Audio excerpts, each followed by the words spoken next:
que ces entretiens ont pu être réalisés dans le cadre du partenariat entre le LABEX et le Centre Pompidou, qui sont déposés effectivement à la bibliothèque Kandinsky, mais ils ont pu aussi exister grâce au partenariat qui a été noué avec le service audiovisuel du Centre Pompidou, qui nous a accueillis dans son studio pour la plupart des entretiens et qui va offrir une collaboration très cordiale et très efficace. Donc je tiens à les remercier particulièrement. Par ailleurs, je remercie la BNF qui a pu emprunter le matériel quand le plateau du centre du service audiovisuel n'était pas disponible. Dans le cadre du programme, les différentes manifestations qui ont été organisées depuis 2013 ont majoritairement porté sur la dimension politique que l'usage de l'outil vidéo a pris à ses débuts, et donc sur toutes les pratiques socioculturelles qui ont construit cette dimension politique, principalement via des films d'intervention sociale et politique.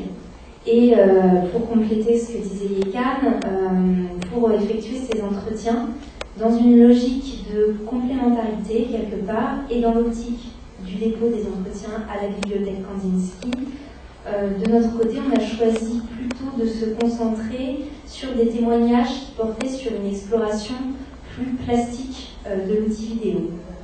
Ce qui ne m'a pas empêché, bien entendu, de chercher des porosités et des circulations entre les usages dans les entretiens.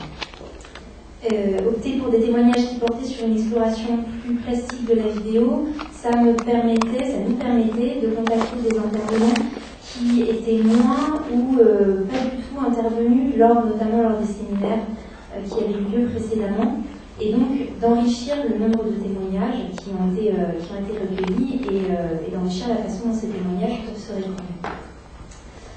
En tout, j'ai mené 8 entretiens qui ont tous duré entre 45 minutes et 1h30. Et la première chose que je tiens à souligner très fortement, c'est l'excellent accueil que m'a réservé l'ensemble des intervenants. C'est-à-dire que tous ceux qui ont répondu à mes sollicitations ont immédiatement accepté le principe de l'entretien. Il y a plusieurs d'entre eux qui m'ont donné de leur temps en amont de l'entretien pour le préparer et pour qu'il soit le plus complet possible au moment de le tourner. Je pense notamment à Dominique Belloir et à Catherine Cam. De son côté, par exemple, David Foresta est venu plusieurs fois pour qu'on puisse enregistrer son parcours, évoquer son parcours de la façon la plus précise possible.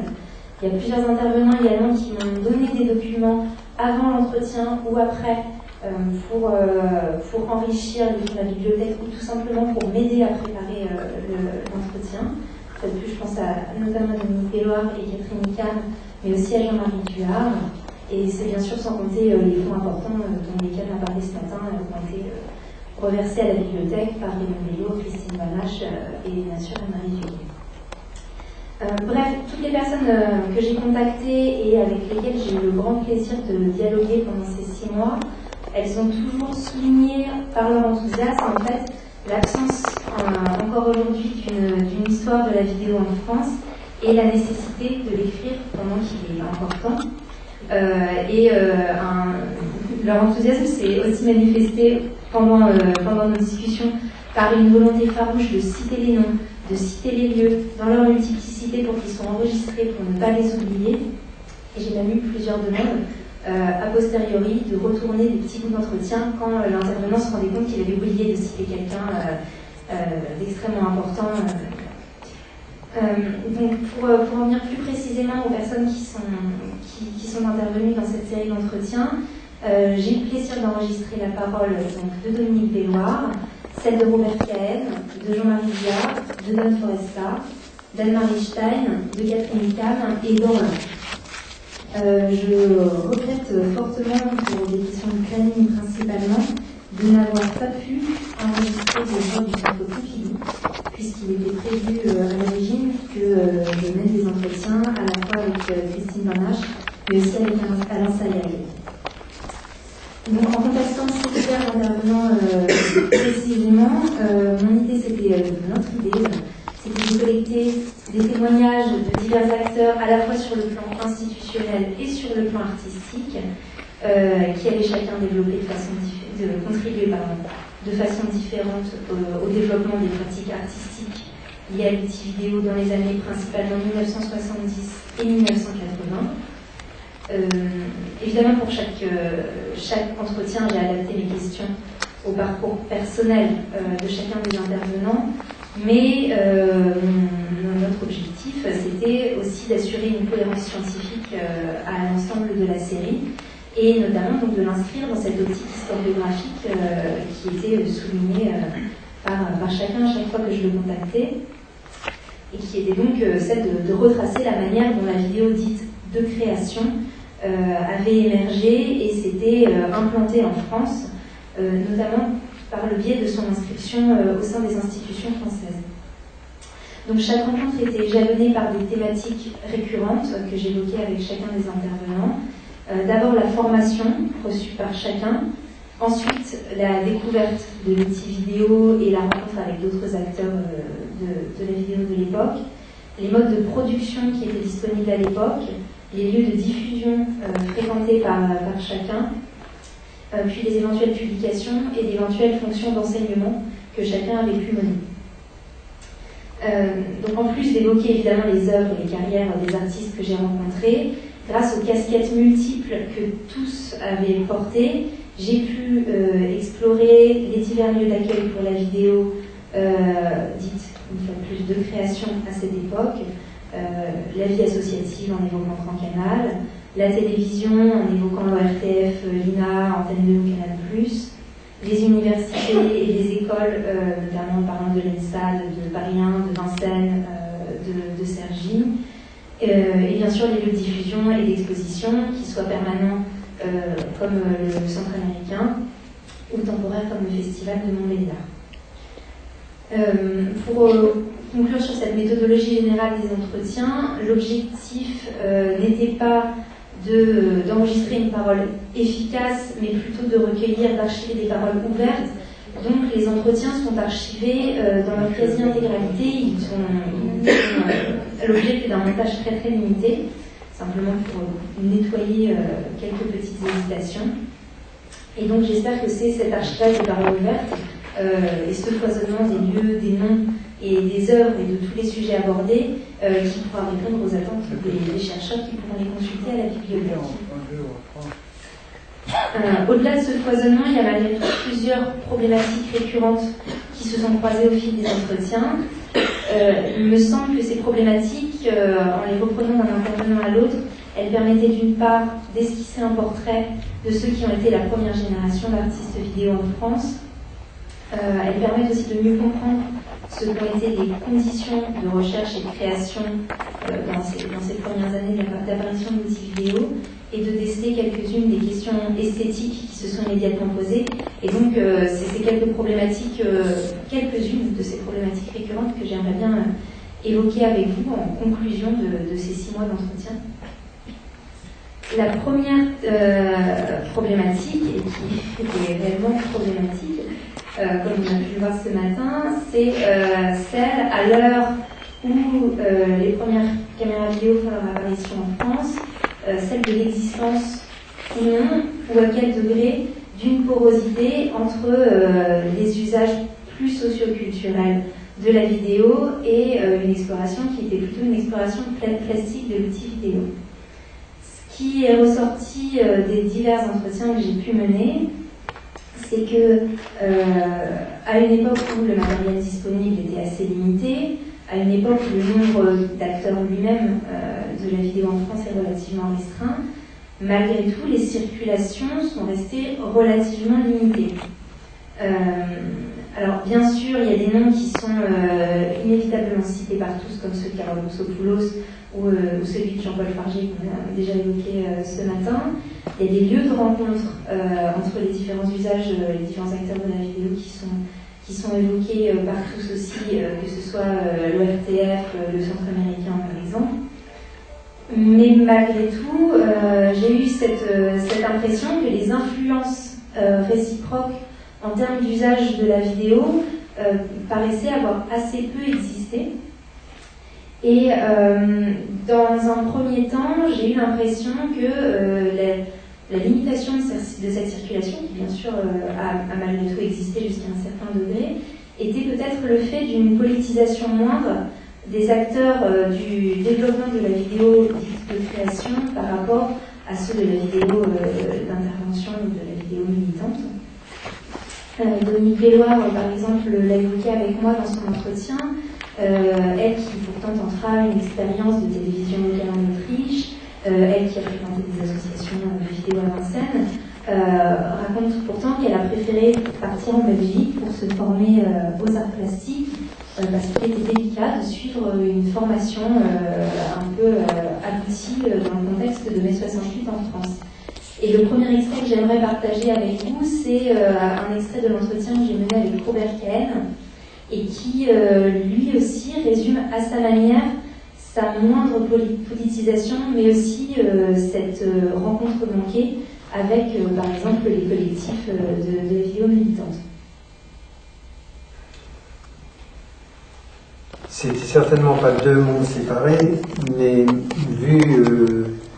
vu ma place au sein de la télévision, j'ai croisé évidemment Jean-Paul Fargier assez tôt, mais je n'ai pas eu la chance d'être inclus, embrigadé dans ces collectifs. Voilà. Vous voyez que moi j'étais pour, mais il se trouve que j'étais aussi un petit peu naïf et j'en entendais parler, mais j'avais pas été. Il se trouve que 68 m'a passé au-dessus de la tête.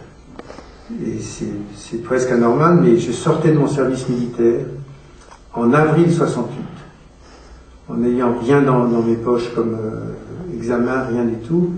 Et donc je suis parti en Italie en mai 68 et j'avais peur d'être obligé de retourner comme militaire parce qu'il y avait des tensions telles en France que je risquais effectivement d'être réincorporé. Mais donc en Italie aussi il y a eu ces mouvements. J'ai pas vraiment participé, mais je devais apprendre à lire l'histoire, et je l'ai fait, mais du coup je n'ai pas été formé comme beaucoup de mes camarades que j'ai rencontrés à Paris après, qui avaient vraiment participé, qui avaient fondé, qui avaient lutté, etc. Donc c'est pas que je me suis mis en dehors, mais j'ai appris au fur et à mesure la présence de ces collectifs. Comme il y avait des collectifs féministes, il y avait des choses formidables qui se passaient, dont j'entendais parler, mais je n'y avais accès que quand ils venaient, par exemple, parler au service de la recherche des questions qui les concernaient, ou alors dans les festivals où j'allais voir le travail de ces collectifs. Voilà, il me semblait que c'était un extrait qui résumait assez bien cette rencontre manquée. Et au-delà de cette moindre politisation, qui pour autant ne sera pas inexistante, mais qui sera moindre, ce qui est ressorti de ces entretiens, c'est que pour les personnes interrogées, la prise en main de l'outil vidéo répondait à des aspirations qui étaient fondamentalement différentes, puisque pour l'ensemble des intervenants, dans un premier temps, ce qui apparaît, c'est un grand intérêt pour la technologie, la vidéo en tant que technologie, et notamment le fait que l'utilisation de l'outil vidéo est presque indissociable de l'apparition, de l'utilisation, de l'exploration des premiers synthétiseurs vidéo qui se trouvent à l'ORTF, qui se trouvent au CNAV.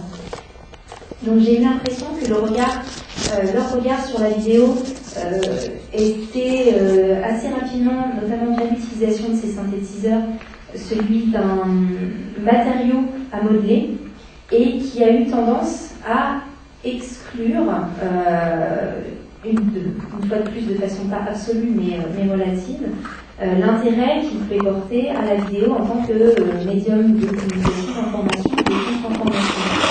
Et ce fossé qui a pu se creuser est assez bien résumé par le regard que porte Don Foresta sur les premières bandes françaises qu'il a pu voir lorsqu'il était au centre américain.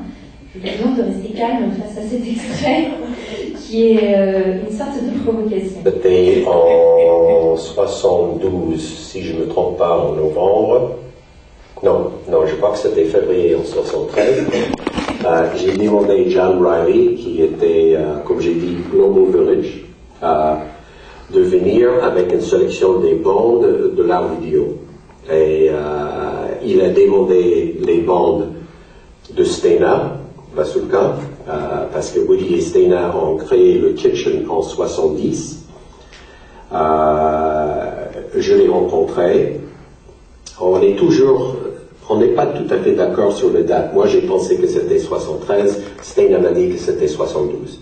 Mais en tout cas, on se connaissait déjà, et elle a donné toute une sélection de bandes vidéo à John Riley qui les amenait à Paris. Et on avait un festival pour une semaine.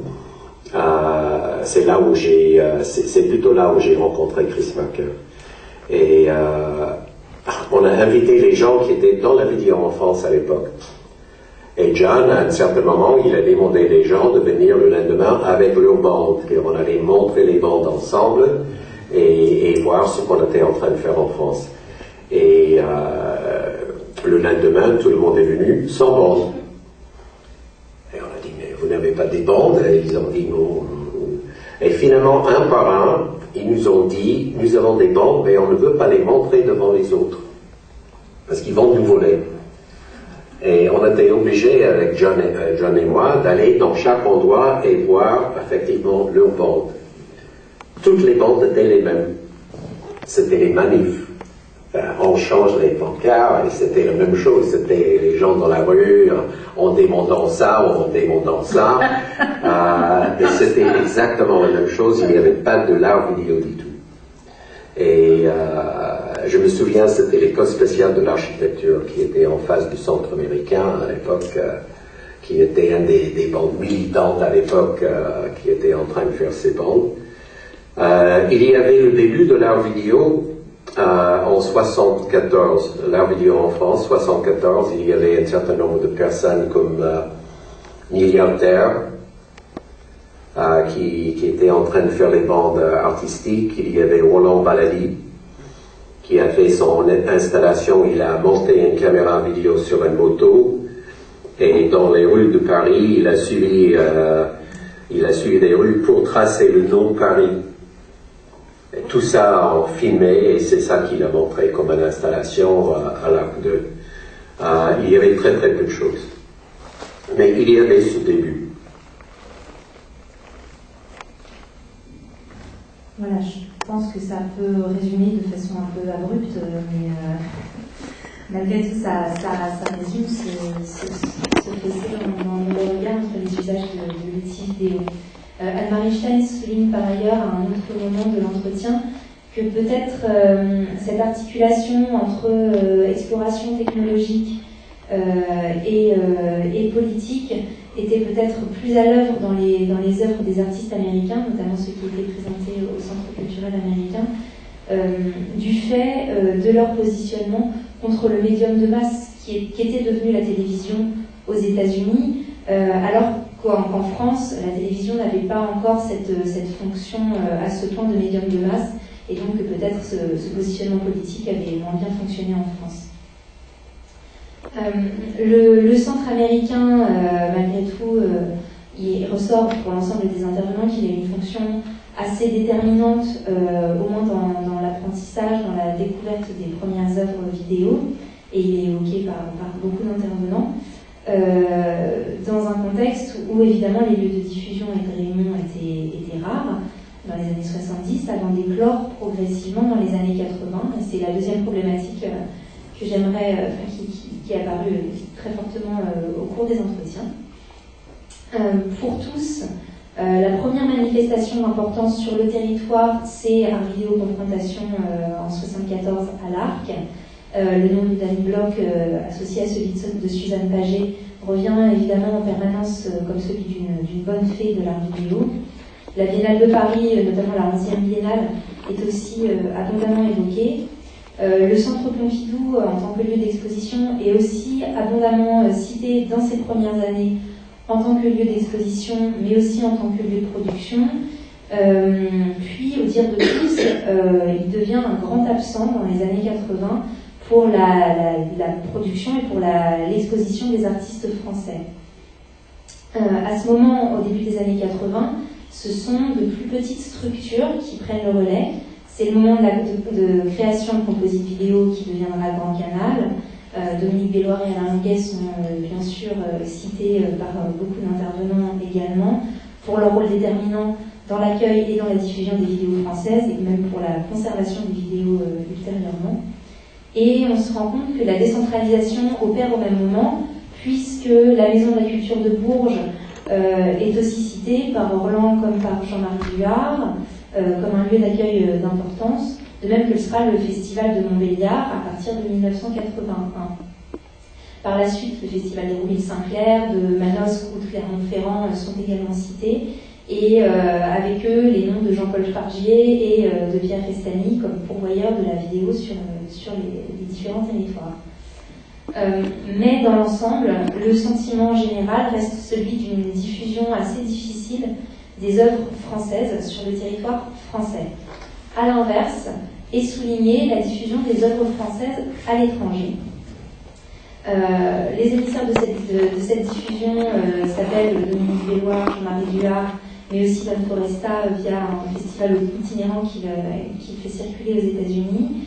Et le rôle de Pascal-Emmanuel Gallet est également souligné, qui créera via le ministère des Affaires étrangères un festival franco-chilien qui s'étendra ensuite à la Lettonie. Et que ce soit dans ce cas ou dans d'autres échanges, on se rend compte que la valise diplomatique était en fait un lieu important pour la circulation de la vidéo française. Et l'Italie est également citée comme un pays de diffusion importante de la vidéo française à l'étranger.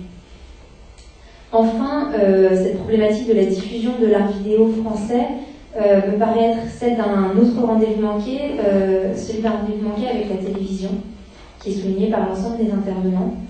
Il y a bien sûr l'aura de précurseur dont dispose Jean-Christophe Averti auprès de tous. Il y a plusieurs initiatives de Catherine Cam à Antenne 2 ou de Alain Buros à Canal+, qui sont évoquées également. Mais évidemment, la télévision ne sera jamais un lieu de diffusion à part entière pour la vidéo. Malgré tout, il me semble qu'une utopie d'une diffusion de l'art vidéo français à la télévision a pu exister, même à l'échelle internationale. Et cette utopie a été particulièrement soutenue par Jean-Marie Duhard au Festival de Montbéliard, et c'est le troisième extrait que j'aimerais vous présenter. En 86, vous vous tournez effectivement résolument vers la télévision. Qu'est-ce que vous pouvez volontairement expliquer ? Oui, alors ça c'est une volonté. Alors, peut-être une provocation.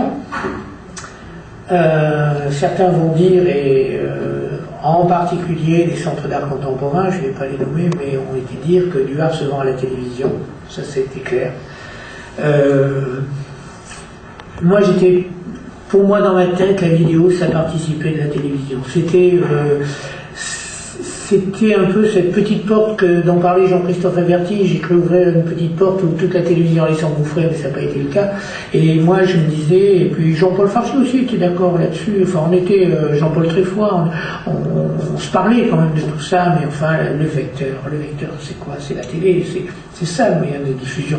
Bien sûr que, et maintenant, je suis au contraire ravi que dans les centres d'art contemporain, dans les musées, etc., on puisse voir Bill Viola, parce qu'il y a des gens, on ne peut pas les voir ailleurs que là. Évidemment, c'est beaucoup mieux d'avoir une belle installation de Bill Viola ici, au musée d'art contemporain. Bill Viola à la télévision, mais tout le monde éteint le poste dans les 5 minutes. Je veux dire, il faut être clair, faut l'admettre. Ou Gary, ou bon.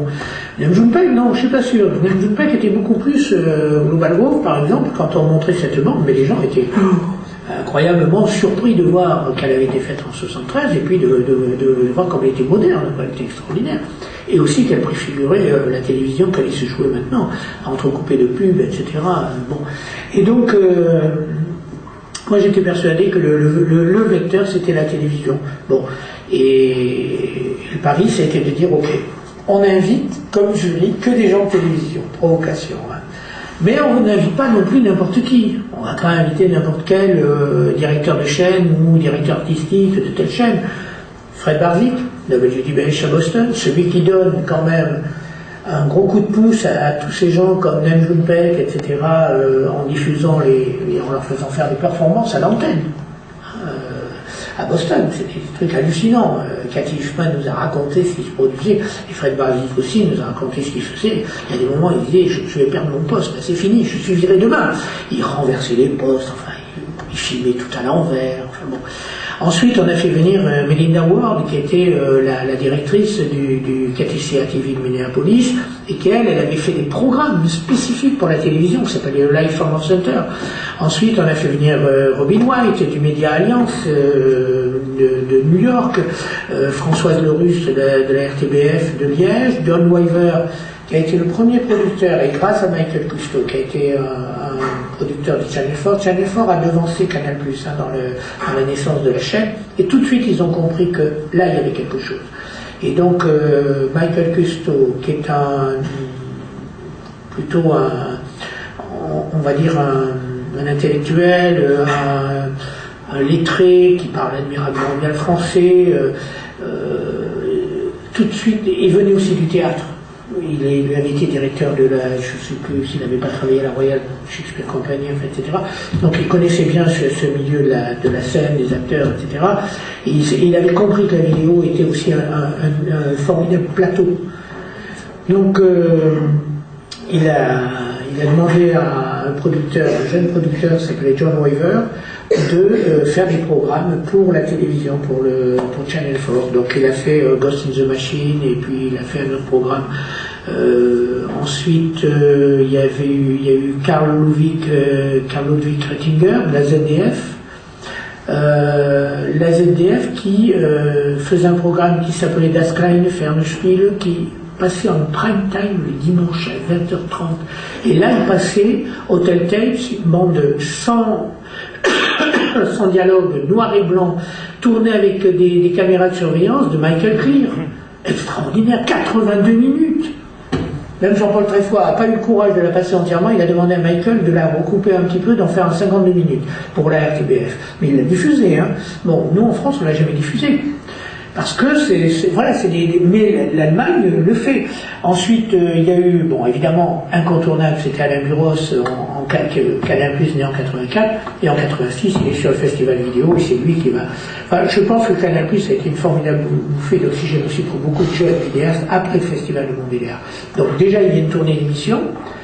Ils ont fait une émission de 30 ou 50 minutes qui s'appelle As-tu vu Montbéliard? Évidemment, ça c'est du canal, hein, on ne s'en fait pas. Et donc, à partir de là, ils vont acheter énormément de programmes. Là, il va faire son marché. Bon. Ensuite, il y avait Luis Fernando de la TV3 d'Espagne, de Barcelone, qui lui achetait des programmes à des jeunes artistes espagnols, et Izzy Morgenstern, qui à France 3 Toulouse aussi avait aidé des vidéastes. Donc voilà, tous ces gens-là sont retrouvés comme membres du jury. On avait, bon, c'était embryonnaire cette idée, hein, mais on avait l'impression d'inventer quelque chose. Puis on va les confronter, on s'était dit, à d'autres programmes ils n'ont pas l'habitude de voir ces programmes-là, on va les confronter à ça. Voilà, et c'est comme ça qu'ils sont retrouvés membres du jury. Cet extrême paraissait intéressant pour montrer que cette utopie de la télévision comme un lieu de production et de diffusion de la vidéo n'était pas complètement infondée au vu des expériences qui avaient été menées notamment dans d'autres pays. Jean-Marie Buard reconnaît dans la suite de l'entretien que ce choix de jury a orienté la sélection des œuvres et les œuvres primées vers des formes plus narratives, donc a également orienté les modes de création liés à l'outil vidéo. Et par la suite, lorsqu'il est en poste à Canal+, Jean-Marie Buard verra Pierre Lescure mettre fin à la diffusion de l'art vidéo sur la chaîne sous le prétexte que ce n'est pas assez rentable et que ça serait à réserver plutôt au service public qui ne prendra jamais le relais, bien sûr. La télévision, via l'ORTF puis l'INA et dans une certaine mesure Canal+, a ont été un des producteurs de la vidéo en France, et c'est le troisième point sur lequel je voudrais revenir aujourd'hui, c'est celui du financement dont les artistes ont pu disposer.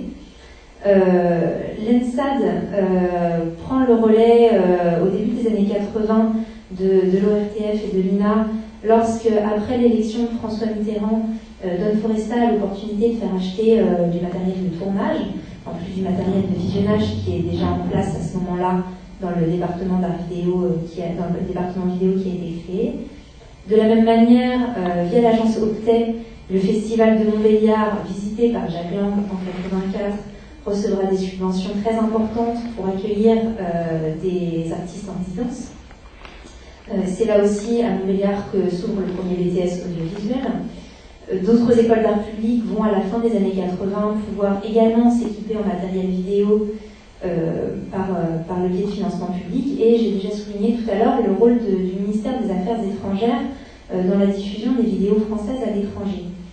Bref, ce qui est ressorti de ces entretiens, c'est que la production et la diffusion de la vidéo, de l'art vidéo, une vidéo de création en France, ont pu exister pendant les 20 premières années de leur existence, en grande partie grâce à l'appui des pouvoirs publics de la culture. Et en parallèle, au cœur de cette problématique du financement des vidéos, il y a la grande précarité de ce financement.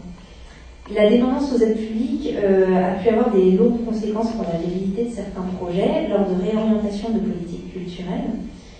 Robert Kahn souligne par exemple dans son entretien, il n'est pas seul, qu'une bascule s'opère à l'INA en 1976 lorsque, suite à un changement de directeur, l'orientation se fait plutôt vers le cinéma que vers la recherche vidéo, là où les services de recherche de l'ORTF avaient été assez actifs en vidéo.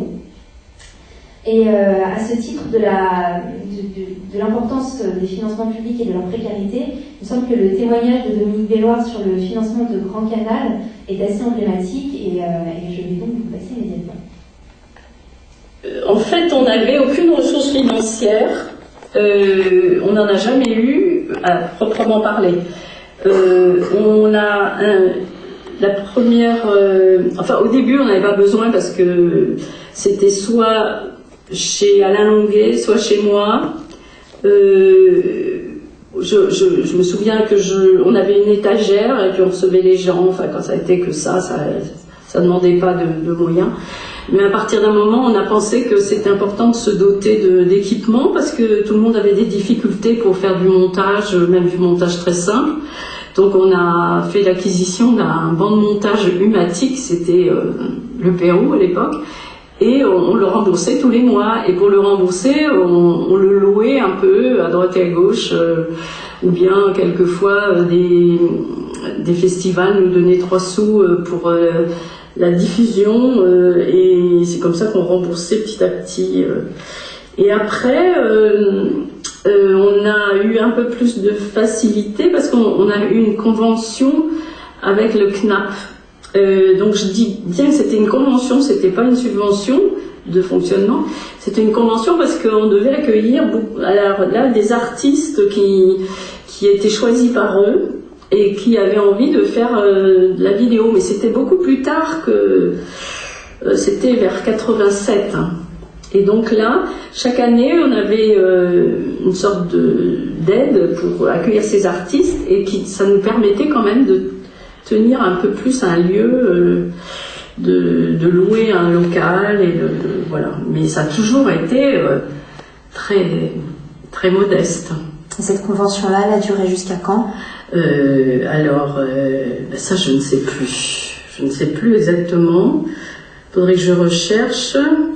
En tout cas, elle s'est arrêtée d'un jour à l'autre, alors qu'on avait vraiment participé à tout ça pendant des années. Et une nouvelle équipe, sans doute, a arrêté d'une façon très inélégante. Et voilà, donc on a dû réduire beaucoup.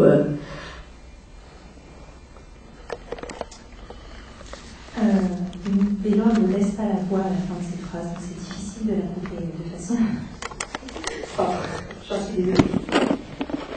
Ce qui ressort de cet extrait, comme de l'ensemble des témoignages, c'est donc de simples changements d'équipe au sein des institutions et des problèmes peut-être parfois plus personnels que politiques ont pu avoir un effet néfaste très important pour la viabilité des projets et des réseaux.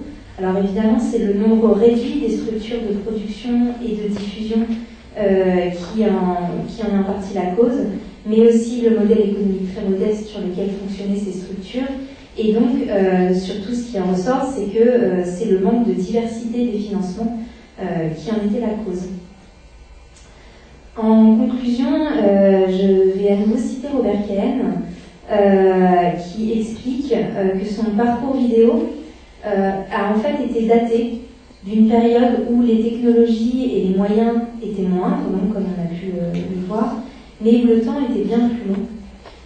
Il évoque un moment où le temps face aux machines n'était pas compté et où l'expérimentation se faisait de façon beaucoup plus aisée que par la suite. Pour lui, cette période, du moins à l'ORTF puis à l'INA, court jusqu'en 1992 au maximum. Et Orlan souligne dans son entretien la même flexibilité du temps et la même facilité d'expérimentation lors de sa découverte de la vidéo. Et en ce sens, et pour terminer, je voudrais laisser la parole à Raymond Lelour lorsqu'il répond dans son entretien à la question de savoir s'il a existé ou s'il existe quelque chose comme un art vidéo et si ce terme lui-même d'art vidéo est pertinent.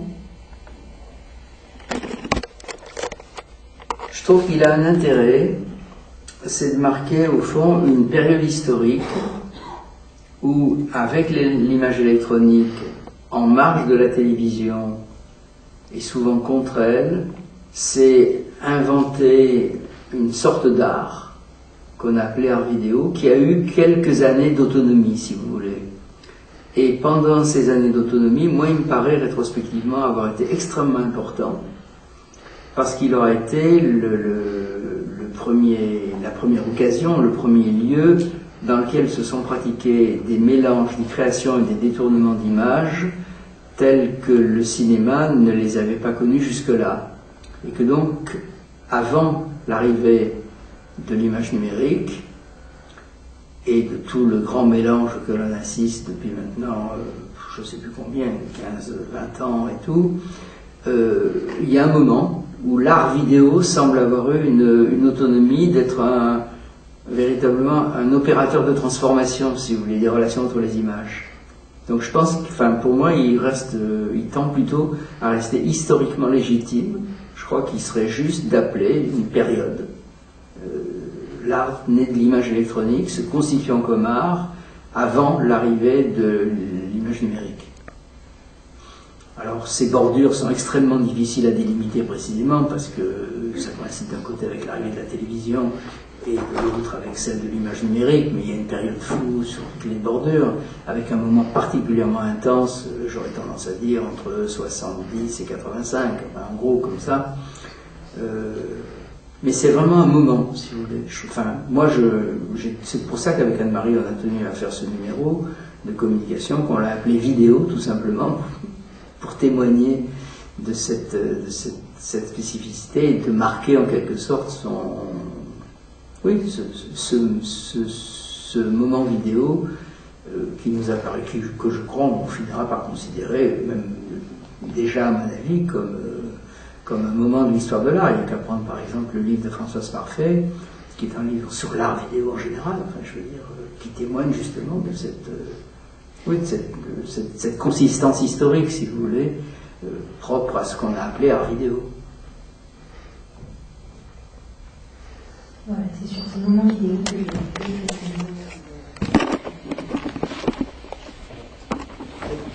Si vous avez des questions, très rapidement, on va en prendre quelques-unes. Oui, c'est pourquoi on peut marquer des questions. Pas de questions. En tout cas, ces entretiens seront tous, et tu l'as dit, je le répète, consultables à l'ABK. Normalement, on verra dans le cadre du programme de recherche, à la BNF, en espace chercheur. Ouais. Pardon.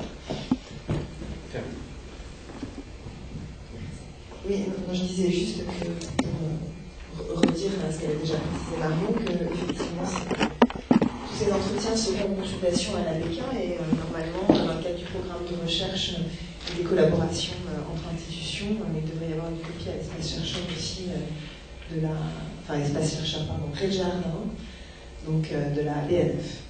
Voilà.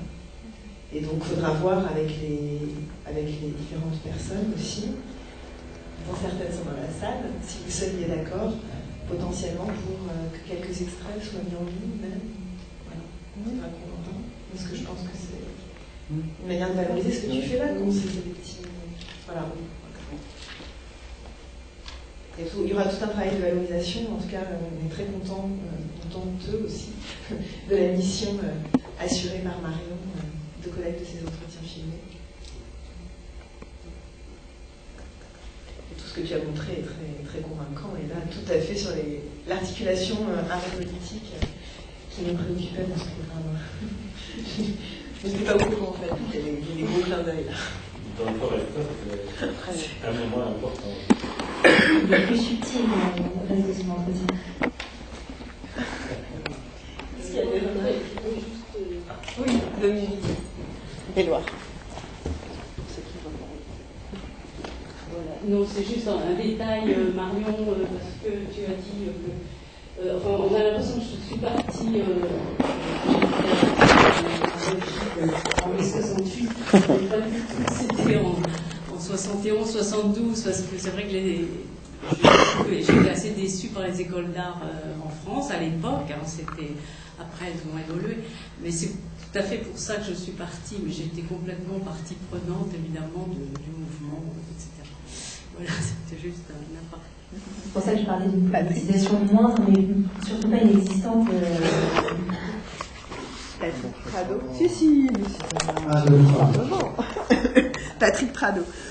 Je crois qu'on n'a pas tellement parlé de l'absence de Beaubourg, le Centre Pompidou, dans la diffusion de l'art vidéo français, alors que par parallèle, Suzanne Paget et d'Andy Bloch, au ministère d'Art moderne de la Ville de Paris, faisaient un travail formidable, exposition, événements, diffusion pour la vidéo française à Beaubourg. Les bedeaux de Beaubourg n'ont jamais rien fait pour l'art vidéo français, fascinés qu'ils étaient par l'art vidéo américain.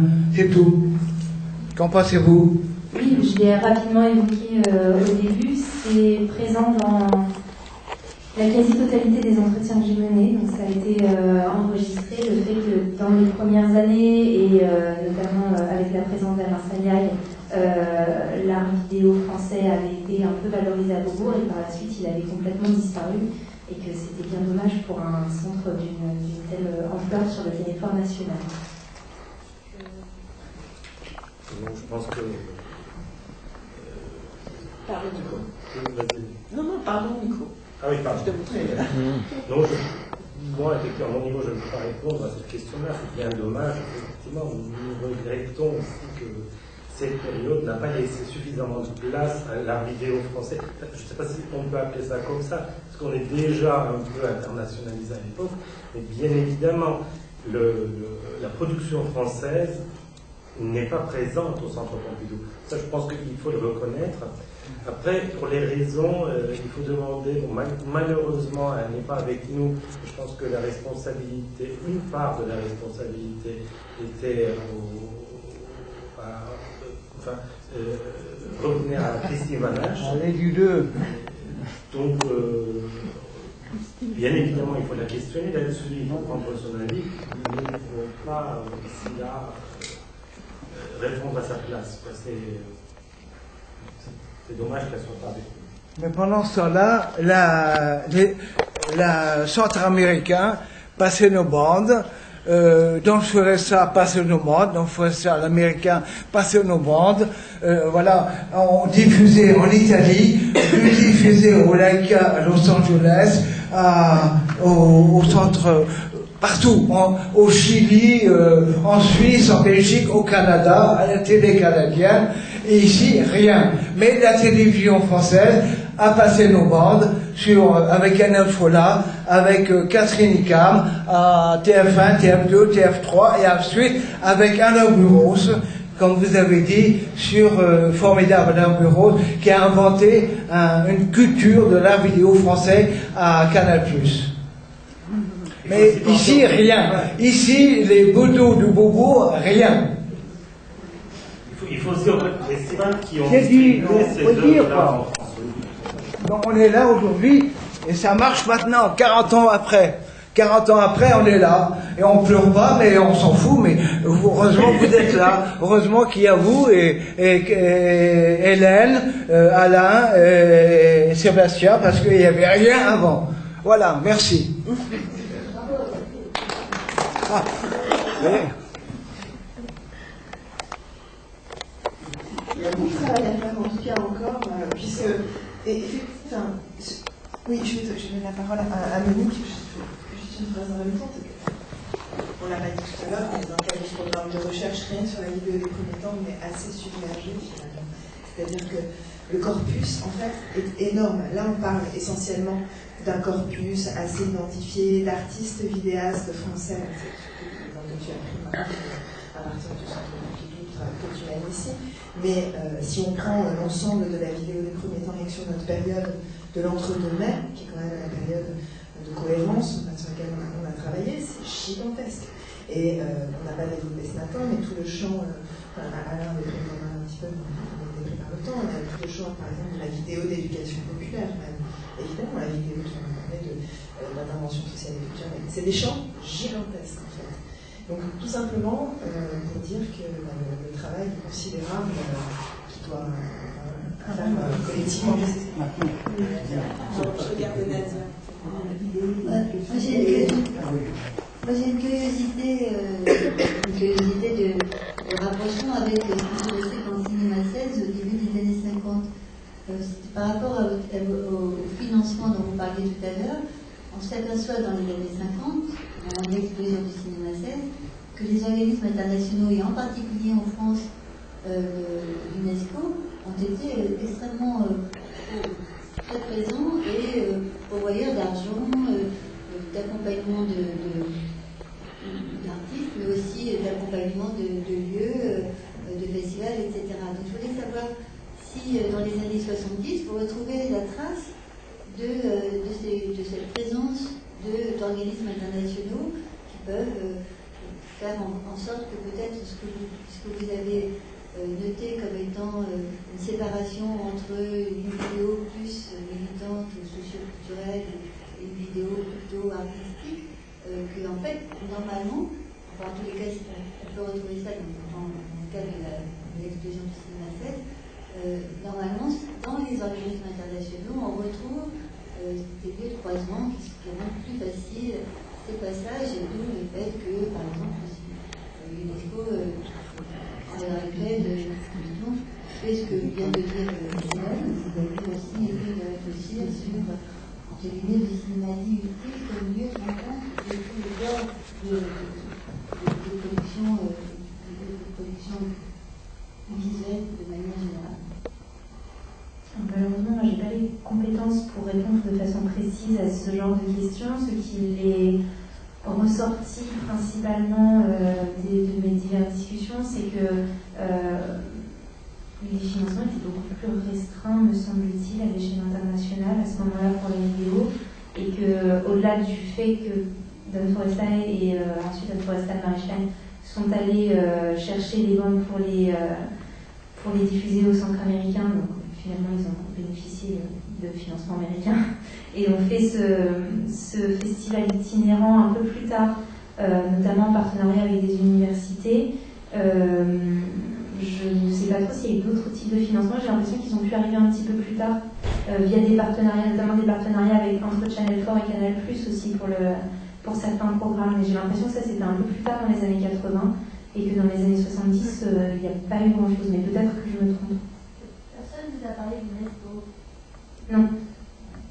Les archives de l'UNESCO sont très peu explorées.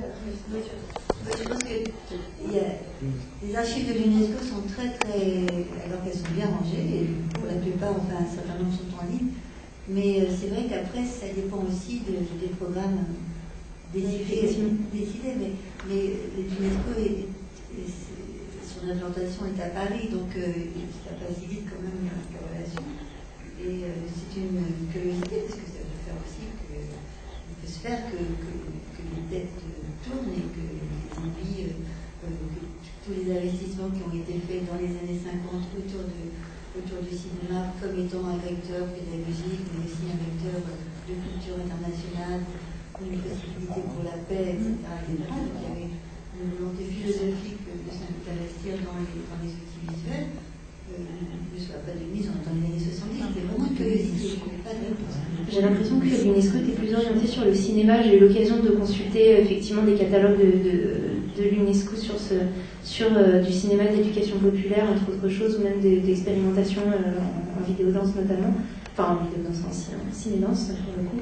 Mais j'ai pas l'impression qu'ils aient beaucoup soutenu les productions en vidéo, me semble-t-il, en tout cas dans les années 70. Je ne sais même pas s'ils font une distinction entre la vidéo et le cinéma. Peut-être que je dis une aberration, mais peut-être qu'on parlait des images en mouvement, parce que je sais, au niveau producteur, je ne sais pas s'ils font vraiment une distinction, surtout comment dans les années 70, il faut aller consulter. Donc, je parle pour l'UNESCO, En tout cas, au niveau après des ministères, plutôt des ministères en France, c'est vrai que le ministère de la jeunesse et des sports, etc., là, effectivement, c'est absolument limpide, et du coup, ça m'étonnerait qu'on ne trouve pas effectivement des choses. Je pense que ça nécessiterait investigation. Donc, voilà, une piste de plus. Oui. C'est des journées de clôture, normalement. Donc, est-ce qu'il reste une question? Si je vous propose que l'on passe à la session autour de Léa Lublin, avec Thibaut Lublin et avec Anne-Marie Duguay. Merci beaucoup.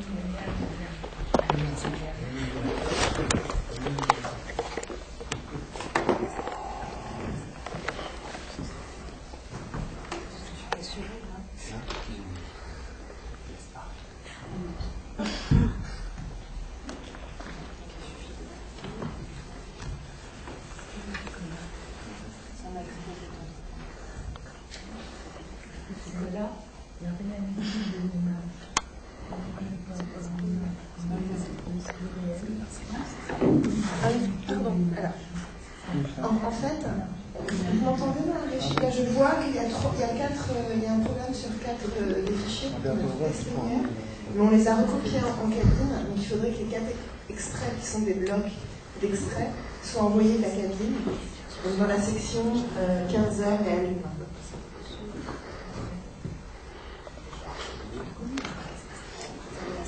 Pas tout de suite. En fait, Thibaut va commencer à parler avec Anne-Marie.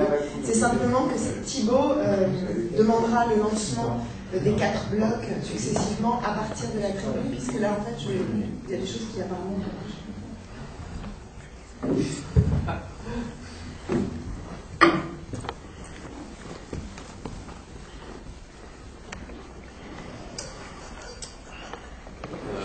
Je peux parler comme ça, ouais. Bonjour à tous.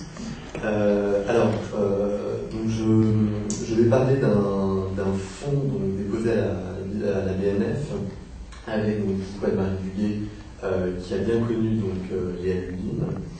Le fonds sur lequel j'ai travaillé pour le compte de l'Institut national d'histoire de l'art et pour la BNF, c'est un partenariat entre les deux institutions. Porté à la base sur un fonds d'archives consacré à Léa Lublin, qui se composait lorsque j'ai lancé l'inventaire en novembre 2013 de 42 bandes de 1000 pouces et de 5 bandes audio. Ce fonds, qui est presque exclusivement composé d'entretiens qu'a réalisé Léa Lublin dans les années 70, Donc Léa Lubin qui est née en 1929 et qui est décédée en 1999. Alors, donc je vais faire une petite présentation du fond, de ce que j'ai pu en tirer, disons, en termes de données biographiques, de ce que également l'inscription, disons, de travail de Léa Lubin dans son époque. Et je propose à Anne-Marie du coup d'intervenir, parce que bon, Anne-Marie a l'avantage d'avoir connu de manière très proche, et voilà, je pense que du coup il y a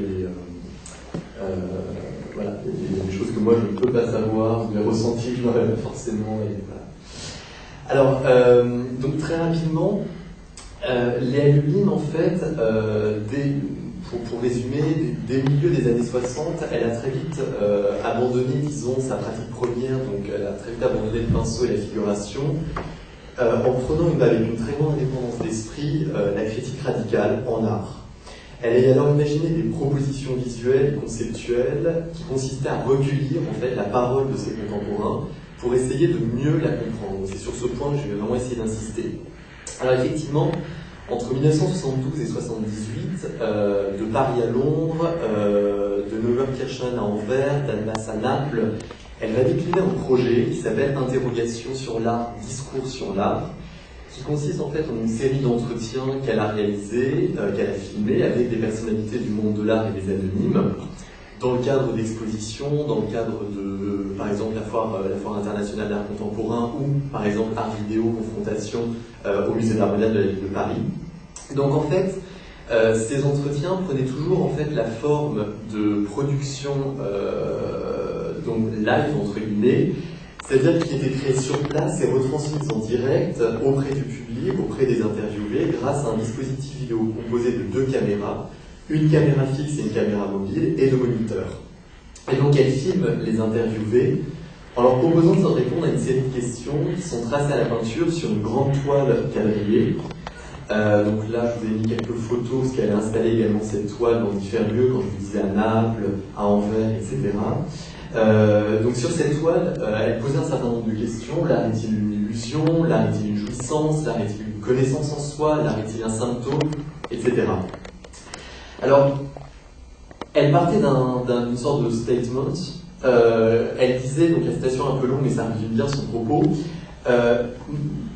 Elle dit mon travail, donc ce projet consiste, je cite, à enregistrer et à restituer un discours sur l'art, et à exposer avec la parole l'ensemble des conflits que l'art entretient avec certains aspects de la réalité sociale, pour rendre compte du profond abîme qui s'est produit entre culture et société, perception et connaissance. Dans un espace environnement, donc c'était ça, ce type d'installation, dans un espace environnement spécialement créé pour cette occasion, cette action, j'invite les spectateurs à prendre la parole. Avec une caméra vidéo, j'enregistre un entretien à propos des questions sur l'art qui sont exposées. Cette séquence se déroule devant un moniteur, un écran qui retransmet simultanément les gestes, les réactions et les discours de ceux qui sont en train de parler. En créant, donc je continue, c'est toujours l'artiste qui parle, en créant avec le concret du discours individuel ou pluriel, j'essaie de dévoiler l'espace-lieu où le discours sur l'art, la réflexion sur l'art, la pratique de l'art se constitue, pour savoir enfin de quoi on parle, qui parle, d'où vient ce discours. À travers une pratique d'art autre, le sujet parlant est vécu, enregistré. Il se voit, parlant, s'écoutant, écoute l'autre. Et elle concluait, mémoire au présent, archéologie du vécu, prenez la parole est à vous. Alors, je reviendrai sur ça parce que du coup, et avec Anne-Marie, parce que c'était également vraiment un petit peu ce type de dispositif, la base aussi de ces entretiens avec les artistes auxquels vous avez directement participé. Mais il faut comprendre que ce type de travail pour Léa Lubin s'inscrivait bien sûr dans une époque, donc celle des années évidemment 70, fin des années 60-70, l'époque qui est donc à la révision de toutes les valeurs, puisque depuis 20 ans, donc depuis l'après-guerre en art, on se jouait la mort de l'art et de l'artiste, le pouvoir du regardeur, une forme d'anti-héroïsme, la fusion de l'art et de la vie, une nouvelle conception surtout de l'art dans l'espace, réconcilié avec le public, qui était invité d'une certaine manière à sortir de sa passivité, on pense au happening, aux performances, etc. Et évidemment, dans ce contexte, il semble que Léa Lubin pensait que la peinture en elle-même ne pouvait plus suffire. En cela, elle était aussi très proche du chant qu'elle admirait tellement. Voilà, la peinture ne suffit pas. En 67, juste au moment où elle vient de s'installer en France, elle dit d'ailleurs, et ça éclaire beaucoup de choses, elle dit « Il faut d'abord que l'art s'interroge lui-même, qu'il puisse déconditionner, démystifier, remettre en question les notions culturelles. » Et ce qui est intéressant, c'est que son projet, Discours sur l'art, Interrogation sur l'art, reflète vraiment tous les basculements qui, en art comme ailleurs, ont défini les années 60 et la décennie 70. Ça va de la fronde des artistes contre le musée et la volonté d'en sortir, à l'exigence d'une diffusion beaucoup plus large du savoir et de la culture, l'émancipation des femmes, je vais y revenir, qui revendique donc désormais l'égalité dans le jeu social, le désir d'autonomie, de liberté de la jeunesse, je vais aussi y revenir. Ces bouleversements passent évidemment par la révolution technologique, qui permet aux artistes donc, du coup d'expérimenter, de renouveler leurs outils et leur langage, l'introduction des sciences humaines et sociales dans le monde de l'art, évidemment par exemple l'introduction d'un texte, parce qu'elle base donc, du coup ce projet sur évidemment un texte, c'est évidemment très révélateur de cette dimension-là. Alors, juste insister également sur le fait que parce que Lublin, en fait, on comprend quand on regarde les vidéos, vous allez voir des extraits évidemment, Anne-Marie, vous allez peut-être confirmer, mais elle avait vraiment une soif de questionnement et de tout comprendre toujours. En fait, donc, quand on regarde les vidéos, on a toujours l'impression qu'elle est toujours dans ce mode perpétuel de questionnement, et elle avait donc entamé une psychanalyse, elle s'était convertie au lacanisme notamment, évidemment, dans cette manière sans doute de prêter attention à la parole, cette manière qu'elle a dit prenez la parole est à vous, il y avait sans doute ça, c'est-à-dire qu'il y avait sans doute cette dimension...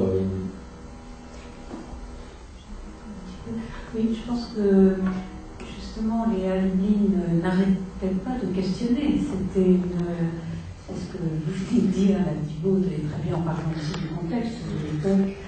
Et elle a participé vraiment à toutes ces remises en cause radicales. Elle faisait aussi un peu de peinture, elle faisait des collages formidables. Mais quand elle s'est emparée des vidéos, c'était vraiment pour balayer la question d'un point de vue unique, pour repenser la question du cadre, et surtout, comme vous l'avez rappelé, pour impliquer non seulement les spectateurs, mais un petit peu tous les gens qui n'étaient pas nécessairement des visiteurs de musées. Elle travaillait beaucoup sur le dehors.